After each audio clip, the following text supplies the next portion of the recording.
पौराणिक कथा के अनुसार एक बार एक गरुड़ और एक मादा लोमड़ी नर्मदा नदी के पास एक जंगल में रहते थे। दोनों ने कुछ महिलाओं को पूजा करते और उपवास करते देखा और खुद भी इसे देखने की कामना की। उनके उपवास के दौरान लोमड़ी भूख के कारण बेहोश हो गई और चुपके से भोजन कर लिया। दूसरी ओर चील ने पूरे समर्पण के साथ व्रत का पालन किया और उसे पूरा किया। परिणाम स्वरूप लोमड़ी से पैदा हुए सभी बच्चे जन्म के कुछ दिन बाद ही खत्म हो गए और चील की संतान लंबी आयु के लिए धन्य हो गई। इस कथा के अनुसार जीमूतवाहन गंधर्व के बुद्धिमान और राजा थे।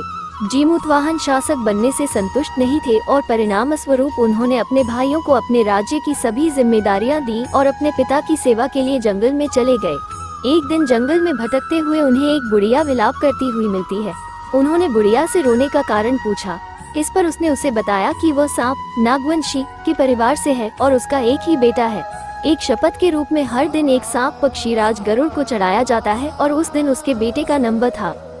उसकी समस्या सुनने के बाद जीमूतवाहन ने उन्हें आश्वासन दिया कि वह उनके बेटे को जीवित वापस लेकर आएंगे। तब वह खुद गरुड़ का चारा बनने का विचार कर चट्टान पर लेट जाते हैं। तब गरुड़ आता है और अपनी अंगुलियों से लाल कपड़े से ढके हुए जीमूतवाहन को पकड़कर चट्टान पर चढ़ जाता है। उसे हैरानी होती है कि जिसे उसने पकड़ा है वह कोई प्रतिक्रिया क्यों नहीं दे रहा है। तब वह जीमूतवाहन से उनके बारे में पूछता है। तब गरुड़ जीमूतवाहन की वीरता और परोपकार से प्रसन्न होकर सांपों से कोई और बलिदान नहीं लेने का वादा करता है। मान्यता है कि तभी से ही संतान की लंबी उम्र और कल्याण के लिए जितिया व्रत मनाया जाता है। जितिया व्रत की कथा महाभारत काल की घटना से जुड़ी है।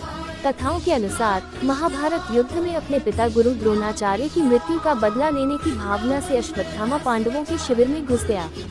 शिविर के अंदर 5 लोग को सोया पाए। अश्वत्थामा ने उन्हें पांडव समझकर मार दिया, परंतु वे द्रौपदी की 5 संतानें मारी गयी। उसके उपरांत अर्जुन ने अश्वत्थामा को बंदी बनाकर उसकी दिव्य मणि उसके माथे से निकाल ली।